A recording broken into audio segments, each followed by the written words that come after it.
agar channel ini dapat terus berkembang dan semoga terus dapat memberikan informasi-informasi yang bermanfaat. Saya sangat mengharapkan kepada Bapak, Ibu, Saudara, sahabat semuanya agar dapat memberikan dukungan kepada channel ini dengan memberikan subscribe, like, share, komen, atau juga dapat ikut membantu menjawab pertanyaan-pertanyaan yang terdapat di channel ini.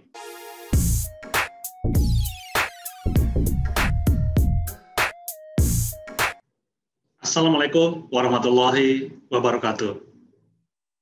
Kita berjumpa lagi di channel Nandang Isnandar. Pada kesempatan kali ini saya akan membahas tentang beberapa pertanyaan yang diajukan di channel ini dan juga saya akan mencoba menjawab beberapa pertanyaan tersebut. Untuk selanjutnya kita bisa mulai dengan beberapa pertanyaan di channel ini yang saya akan coba jawab. Ini adalah di antara beberapa pertanyaan yang disampaikan pada channel ini. Ada pertanyaan dari Entis Sutisna, kemudian dari Hendra Cahaya, kemudian dari Tommy Tompel, Abib Al-Farizi. Kemudian ada pertanyaan juga dari Adi Sam, dari Hasan Official, Willy Agustin Nobis, dari akun Mocen Susan, dari Yanti Susanti, dari Nona Nungki, kemudian Alfandi Jaya, Edi Suwarno, Felis Junior, Hari SKIL, SD Anto, Wahyu Effendi, Rukini, kemudian akun Taufik Rahman, Rasni,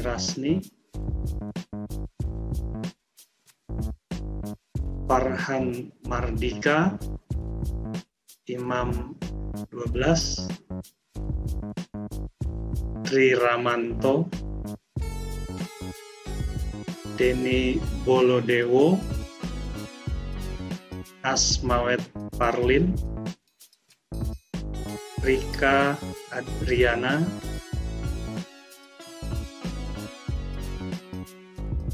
dan dari Nugi Triwibowo. Ini adalah beberapa pertanyaan yang diajukan di channel ini pada pembahasan materi tentang berbeda antara luas tanah yang tercantum pada SPPT PBB atau pajak dan sertifikat hak atas tanah. Pada channel ini sudah dijawab langsung untuk masing-masing penanya dan saya coba simpulkan di materi sekarang atau di materi saat ini bahwa terdapat 9 rumpun pertanyaan yang bisa saya simpulkan di sini.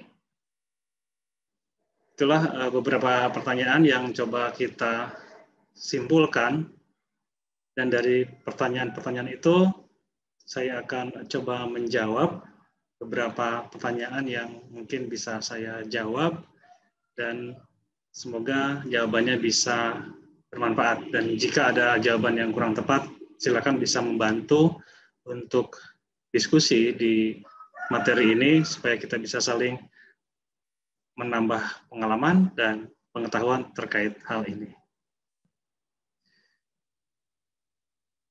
Kita mulai dengan pembahasan yang pertama, yaitu pertanyaan-pertanyaan terkait dengan perbedaan antara luas tanah di Letter C, SPPT PBB, dan sertifikat hak atas tanah.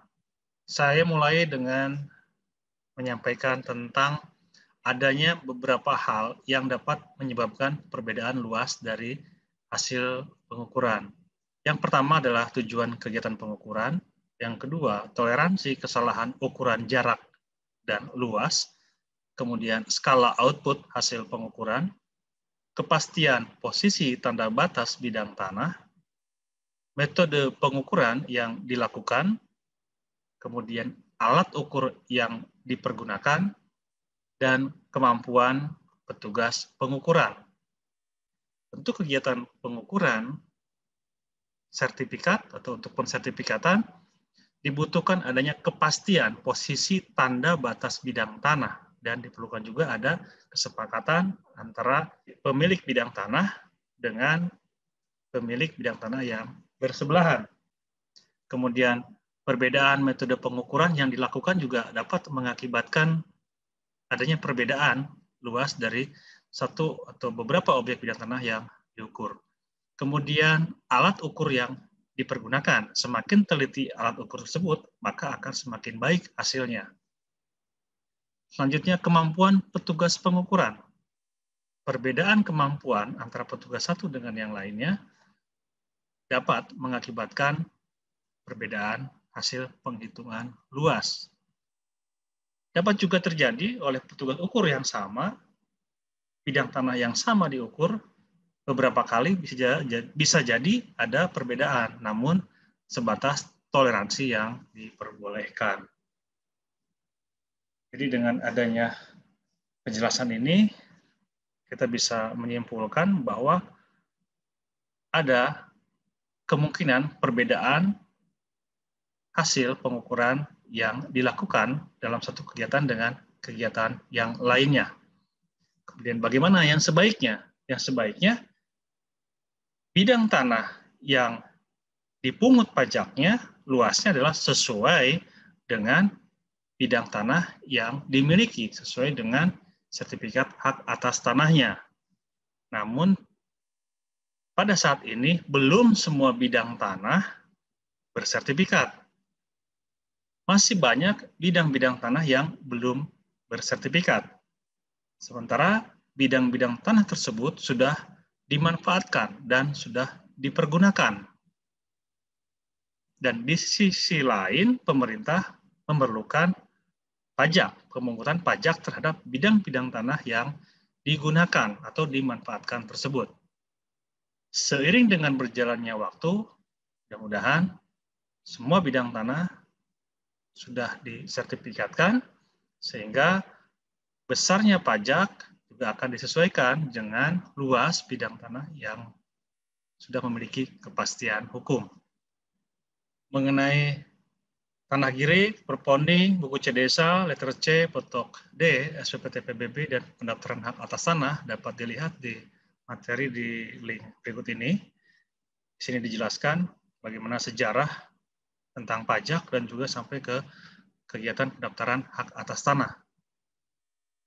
Kemudian dari berbagai bentuk pajak, mulai sebelum kemerdekaan, setelah kemerdekaan, sampai dengan saat ini, juga ada sejarahnya, sehingga itu tidak bisa terlepas dari sejarah. Dan mengenai bukti pajak yang terakhir yang digunakan saat ini adalah SPPT PBB. Kemudian untuk sertifikat bagaimana? Untuk sertifikat dilakukan pengukuran. Jadi meskipun sudah ada bukti pajak, sudah ada luas yang tercantum di pajak, tetapi untuk kegiatan pensertifikatan perlu diukur kembali. Kenapa perlu diukur kembali? Karena tadi terkait dengan kepastian letak posisi batas bidang tanahnya. Jadi perlu ditetapkan, perlu dipastikan di mana posisi batasnya. Berbeda dengan pajak, karena ada tujuan untuk pemungutan pajak sehingga terdapat toleransi kesalahan jarak atau luas yang lebih besar. Karena untuk pemungutan pajak yang terjadi pada saat ini belum diminta tentang kepastian posisi batas bidang tanahnya, termasuk kesepakatan dengan bidang-bidang tanah yang bersebelahan. Karena ini berjalan secara beriringan. Pajak juga butuh data untuk luas, Kemudian untuk pensertifikatan juga butuh data untuk luas. Tetapi mana yang dipergunakan? Luas yang dipergunakan adalah luas yang tercantum di sertifikat. Sehingga data pajak akan menyesuaikan dengan data yang tercantum di sertifikat. Kemudian bagaimana untuk perubahan data luas SPPT PBB-nya? Untuk perubahan luas SPPT PBB, maka perlu diajukan ke kantor layanan pajak dengan menunjukkan bukti sertifikat yang sudah diterbitkan. Jika terjadi antara tahun saat ini dengan tahun sebelumnya, perubahan data, kita bisa lihat data apa yang berubah. Jika data bangunan berarti sudah ada update. Mungkin sebelumnya belum ada bangunan, sekarang sudah ada bangunan, jadi ada perbedaan data. Kemudian untuk luas tanahnya, bisa jadi ada penyesuaian berdasarkan hasil dari updating data di kantor layanan pajak. Kemudian bagaimana jika adanya pergeseran batas atau batasnya tidak jelas? Kemudian ada perubahan luas, real di lapangan. Padahal sertifikatnya tetap dengan angka luasnya. Tetapi di lapangan, karena ada permasalahan dengan pemilik bidang tanah yang sebelah, itu bagaimana? Apa yang bisa dilakukan? Ada juga pertanyaan terkait dengan keberatan terhadap hasil ukuran yang tercantum di sertifikat. Ada juga pertanyaan terkait dengan penataan batas bidang tanah. Bagaimana ini? Apa yang harus dilakukan jika bidang tanah di lapangan ternyata berbeda dengan luas yang tercantum di sertifikat? Terdapat kemungkinan perbedaan luas yang tercantum di sertifikat dengan luas tanah di lapangan. Kenapa ini bisa terjadi? Salah satunya adalah adanya kemungkinan batas bidang tanahnya bergeser. Contoh ada batas bidang tanah yang sebelumnya dipasangi dengan pohon atau ditunjuknya adalah pohon. Jika pohonnya besar, maka akan terjadi perubahan sesuai dengan diameter dari batas bidang tanah tersebut. Maka ada standarnya batas bidang tanah tersebut. Jangan sampai batasnya adalah pohon. Karena ketika pohonnya membesar, berubah lebih besar, maka akan berpengaruh terhadap titik batasnya. Selanjutnya, ternyata pemilik bidang tanah yang bersebelahan mengambil sebagian atau mungkin agak bergeser tanpa sepengetahuan pemilik bidang tanahnya yang sudah bersertifikat. Dibangun tembok atau juga batasnya hilang. Nah, ini ada kemungkinan terjadi seperti ini. Jika terjadi seperti ini, dimungkinkan untuk pengajuan penataan batas bidang tanah ke kantor pertanahan setempat. Pengajuan ini disertai dengan bukti-bukti.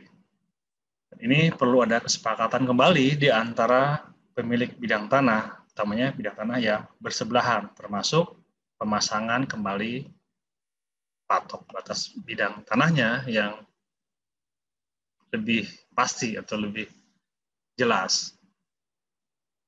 Selanjutnya, bagaimana dengan perbedaan luas? Kita mengenal adanya surat pernyataan yang perlu ditandatangani oleh pemilik bidang tanah. Ini sebagai contoh, ada surat pernyataan dari pemohon atau pemilik atau kuasa pemilik tanah untuk memasang tanda batas. Jadi pemasangan tanda batas dilakukan oleh pemilik bidang tanah. Ini ada surat pernyataannya. Jadi petugas pengukuran mengukur berdasarkan batas bidang tanah yang sudah dipasang. Yang dijadikan acuan adalah patok atau batas bidang tanah yang dipasang oleh pemilik bidang tanah.